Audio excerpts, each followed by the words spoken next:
Hai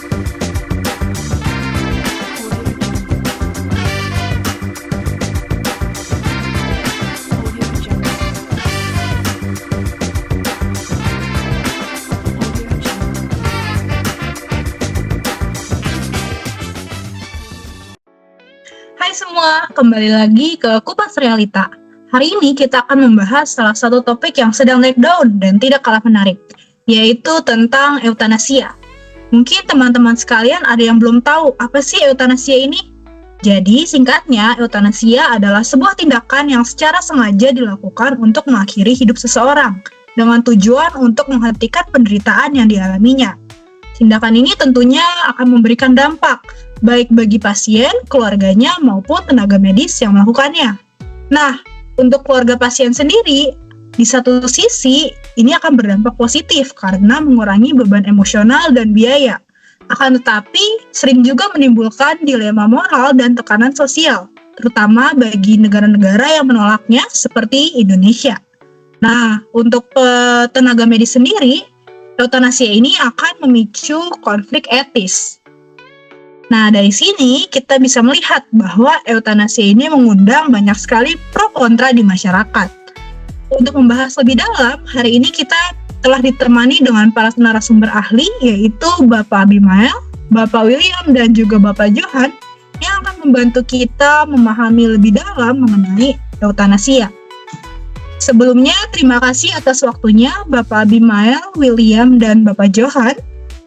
Untuk pertanyaan pembuka, kira-kira bagaimana pendapat Anda sendiri mengenai tindakan eutanasia ini?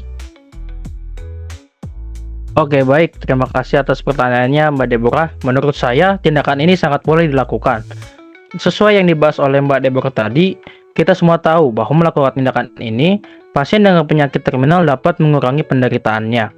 Karena seperti yang kita tahu, pasien dengan penyakit terminal adalah pasien dengan kondisi medis yang tidak dapat disembuhkan dan juga kemungkinan besar akan berakhir dengan kematian. Oleh karena itu, pasien sering mengalami penderitaan berkepanjangan yang tidak diatasi meskipun dengan teknologi medis, sehingga memunculkan keinginan untuk mengakhiri hidupnya secara bermartabat. Nah, selain itu, keluarga juga dapat mengurangi beban secara finansial dan juga pikiran. Baik, berarti dari sini bisa dibilang bahwa Bapak William ini lebih pro ya dengan eutanasia? Betul. Oke, kalau gitu bagaimana dengan Bapak Abimael dan Bapak Johan? Ya, jadi menurut saya Bapak William ini sebenarnya tidak salah sepenuhnya. Namun kita juga harus lihat sisi lainnya, di mana eutanasia ini punya resiko yang tinggi. Terutama dalam praktiknya ada kemungkinan terdapat penyalahgunaan.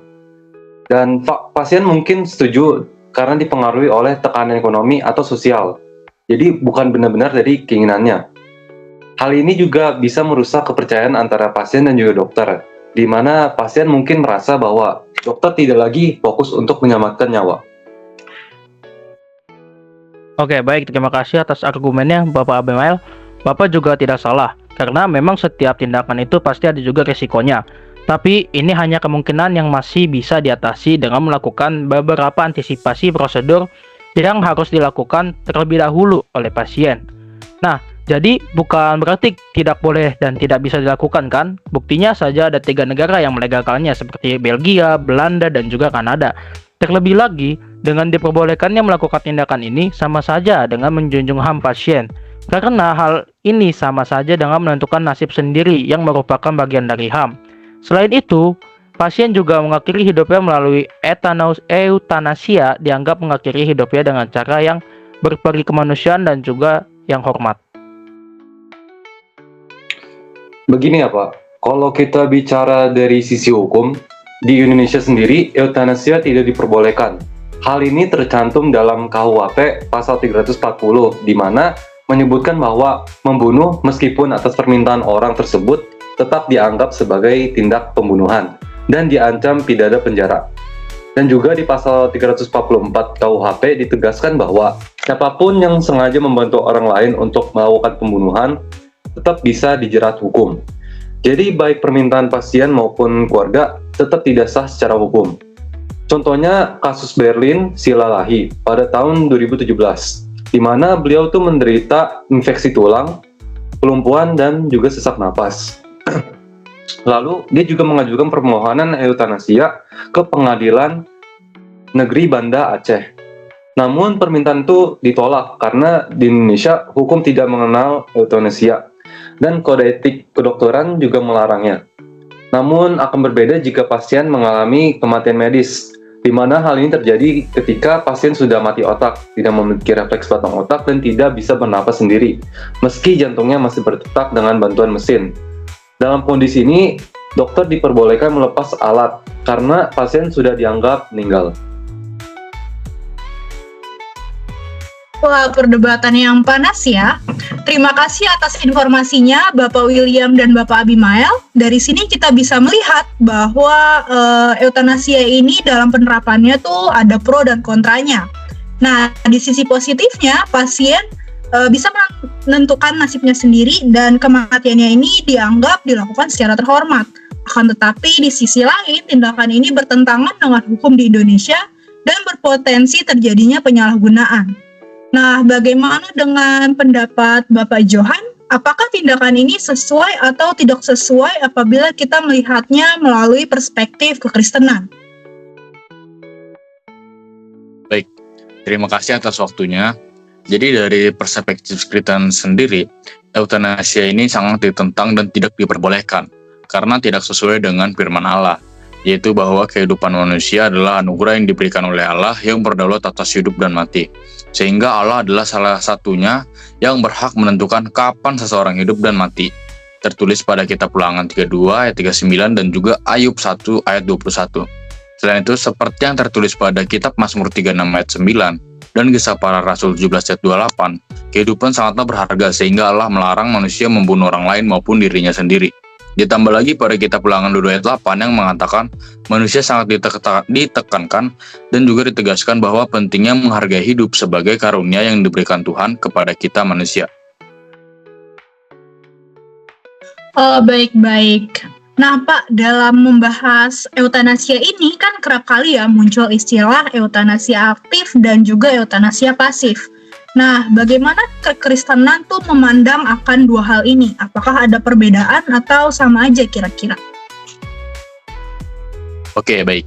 Untuk eutanasia aktif maupun pasif jelas tidak sesuai dengan firman Tuhan karena melanggar perintah yaitu jangan membunuh dalam hukum Taurat. Di Keluaran 20 ayat 13. Maka dengan melakukan eutanasia aktif, berarti manusia sama saja dengan mengambil hak Allah, seperti yang telah saya jelaskan tadi dalam 1 Tawarik 12 ayat 1-24 juga dikatakan bahwa walaupun tujuannya dipandang baik bagi manusia, yaitu untuk meringankan penderitaan, hal ini tetap salah dan tidak dibenarkan karena telah melanggar kehendak dan kebenaran Tuhan. Selain itu, dalam eutanasia pasif juga dinilai sama saja membiarkan seseorang mati, padahal Allah memerintah kita untuk menghargai dan menjaga kehidupan. Saya juga ingin menambahkan bahwa selain dari Alkitab, dalam katekismus juga secara tidak langsung dilarang.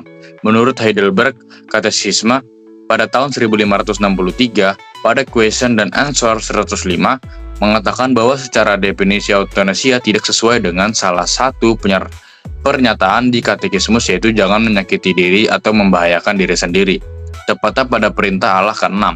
Lalu menurut Westminster Larger Catechism pada tahun 1648 pada Question dan Answer 135 mengatakan bahwa manusia harus menjaga dan melestarikan kehidupan yang dimana praktik eutanasia tidak sejalan dengan hal ini. Baik, terima kasih atas informasinya Bapak Johan, Bapak William, dan juga Bapak Abimael yang telah membantu saya dan tentunya teman-teman sekalian untuk mengetahui lebih dalam mengenai eutanasia dalam pandangan kekristenan serta pro dan kontranya.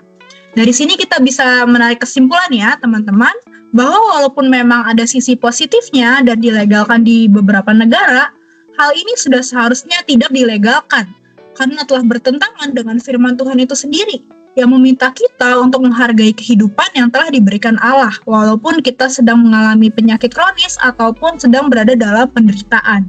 Nah, kita juga harus ingat bahwa Allah yang berkuasa atas kehidupan kita, dan tugas kita adalah menyerahkan seluruh kehidupan kita, baik itu keputusan hidup atau mati, di dalam tangan Allah saja.